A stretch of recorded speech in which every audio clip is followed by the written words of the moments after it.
Welcome back, everyone, to Pontus Fathom Hobbies. This is Season 3, Episode 1 of War of the Ring, and we are playing the Warriors of Middle-earth expansion. We've also got the Lords of Middle-earth expansion on the board. So we just finished our setup round. We've got all of our decks set up. Before anyone jumps and says it, I know I've got some of our factions already on the board. Like here you see the dead men. And you guys can go check out the paint through video we did for these. And I'll showcase these throughout the gameplay.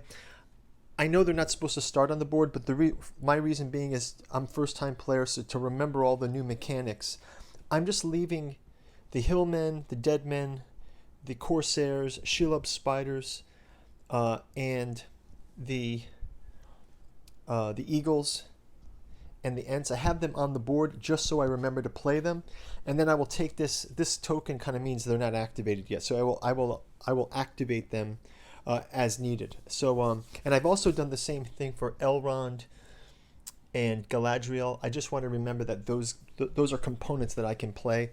It's only my third time playing, so just kind of doing that for the sake of getting myself I think one of the things I do is try to play through all the new mechanics every time I'm learning a new game. So we've got the new decks in place, and looking forward to jumping into this. Really excited. As you guys can see, I've painted all of these. If you go back and check out the setup video, I did a fly through of the board. It's looking really epic with all of these extra monsters on here. So I'm really looking forward to Season 3 here and trying out these new mechanics of factions. I think it looks real cool. Before we jump into things, quick shout out to our other YouTube channel and our bookstore, Pontus Fathom Press. I have a link down in the description for books that are for sale. These are actually a set of books from our podcasts that we run on that channel. I've actually produced these and will be releasing them probably early next year. They're in proof copy now. I'll first release Volume 1, Jungian Alchemy and Horror and Science Fiction. Then I got Theosophical Psychoanalysis of Pulp Fiction and Anime. And then finally, Esoteric Anthroposophy in Occulted History, in which I've done a number of podcasts on Tolkien. We've done some on Morgoth, Sauron, and topics of Saturn, time in Atlantis, Giordano Bruno. So if you want to go check those podcasts out, you can. And if you check out our bookstore, you can help sponsor the channel. If books aren't your thing, obviously you're a Tolkien fan, so you're into books. I know maybe this is a little safe haven for people who've skipped out on Rings of Power. So let's get into some real Tolkien here.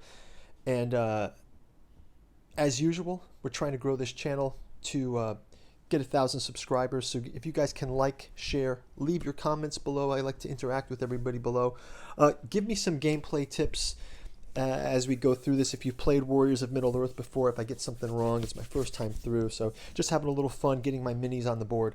And let's jump into turn 1. So I've got these the activation sheets here.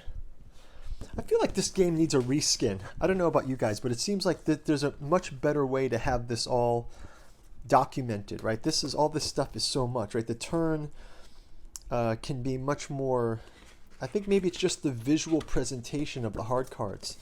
Just my take on it. But I do like how Warriors of Middle-earth created a reference chart for Warriors of Middle-earth dice, Lords of Middle-earth dice, and then the dice roll for the War of the Ring. So I've got this one handy, and I'm going to jump into the game turn to start out with. So we're going to start out with drawing our event cards, and I will draw a card for the shadow player, and we get this new card for our factions. So we'll get these out. I'll review these for each of us, and then we'll jump right into the gameplay. So I'll grab these over here. One of the things that's interesting with War of the Ring is how much content there is for immersion. I mean, these cards really are immersive. They kind of give you, I've been playing a lot of Joan of Arc where the scenario is immersive, but then after that it's just, tabletop gaming. And of course, Song of Ice and Fire, the immersion is kind of like if you've read the books, If you're a fan of Game of Thrones, we've been playing Song of Ice and Fire, but these you really get to see some real interesting details. So I've got for the Fellowship player, speed greater than the wind, recruit one eagle figure in Eagle's Eyrie. So we can do this. King of the Dead, also on the board, and then the Long Battle. So I'll keep these on the side. And I've also got the shadow players. We've got Servants of Sauron, Monsters Roused, and Worn with Sorrow and Toil. Okay, so we've got our first set of cards out. Let's jump into our action dice. So each player recovers action dice he's used in the previous turn. Then player draws cards. So we've drawn the 3 cards from all the decks. Now we can declare the position of the Fellowship, but we don't have to declare it. We are where we are. And let's go into the hunt allocation. So starting off here, we'll start out with 4 dice for the Fellowship players, 7 dice for the Shadow player.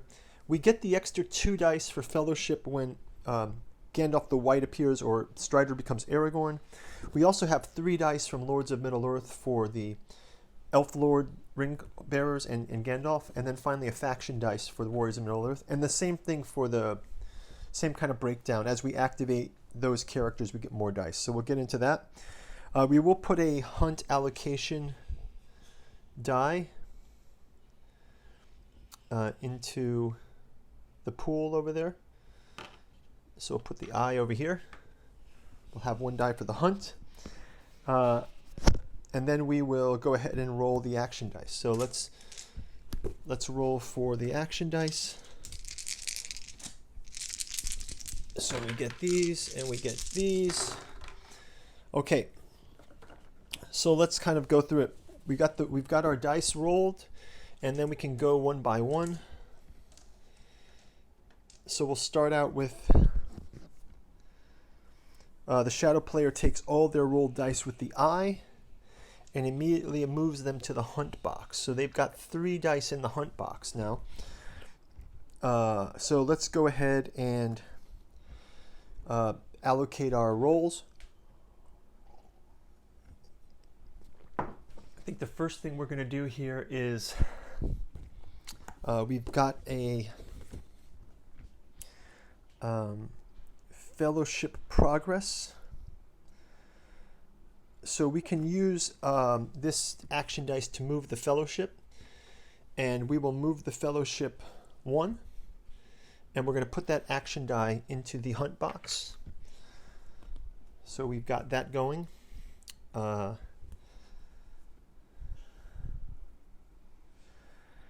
And then let's go ahead and go to the shadow player. They will go ahead and muster. They will use one of their muster dice to muster dice. They can move one of their tracks forward. So let's have them move this track toward war. So that one's out. Next up, back to our Fellowship player. They've got the Will of the West. So we'll keep that as it is. Let's check out Will of the West with a play an event card. Let's see our event cards again. Do we have anything we can play right off the bat?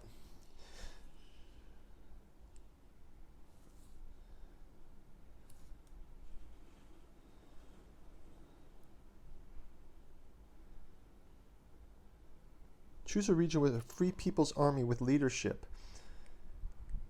Choose a region with a free people's army with leadership. In a region, whoa, this is cool.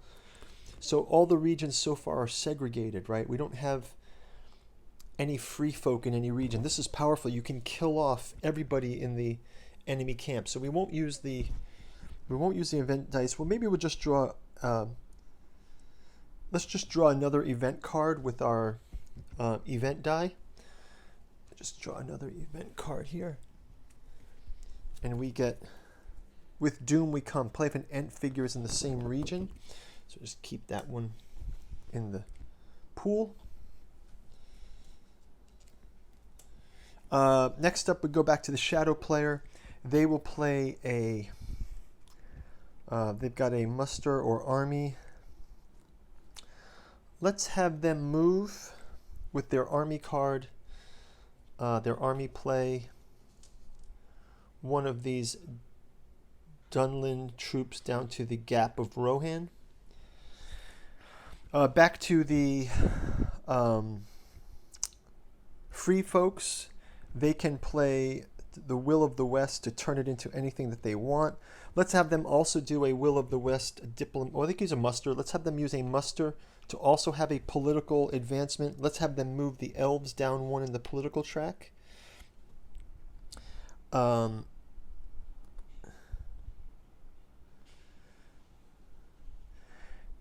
then let's have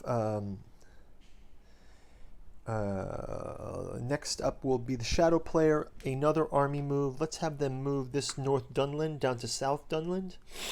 Again, these are the Hillmen. They're not activated yet, so they're just there on the board just to mark it. And then let's have the free folks change their Will of the West to any item. Let's have them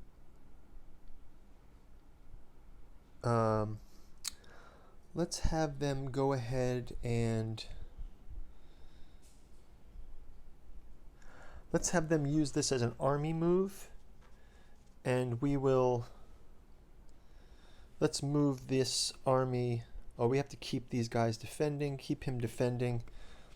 Is this defensible? Yes, that's defendable.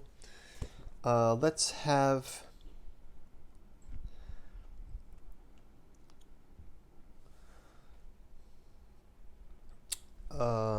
a army move. Let's have us move these. This is Dale. Can move a point here. We're going to do this. Let's have us move these two down toward Fangorn. We can leave these guys defending. And then finally, we'll have the final event. We'll have the Shadow player also draw an event card, and they get Morgul Wound. Play if the Fellowship is revealed. So we've got another die there, and we can move this down. Now let's go to our resolution. We have the hunt allocation. We'll do that on the next turn. Victory condition. Let's just resolve the hunt as well. I'll just double check on that hunt play. As you guys can tell, I'm just kind of keeping track of the rules here. So what happens with the hunt is every time we move the Fellowship, we can try to run a hunt for the ring. And so the hunt is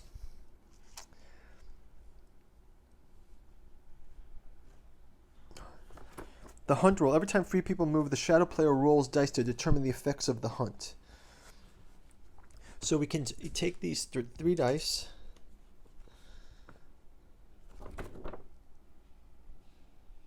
And let's see if we get any success here. So we'll roll these. And we don't have a success. And so the Fellowship is still hidden. They've moved out one. And that's going to wrap it up for turn one. So we've got a little bit of motion. We've got some our first round of cards out there. The Fellowship has taken some steps. We'll see you guys in round two. Talk to you soon. Bye-bye.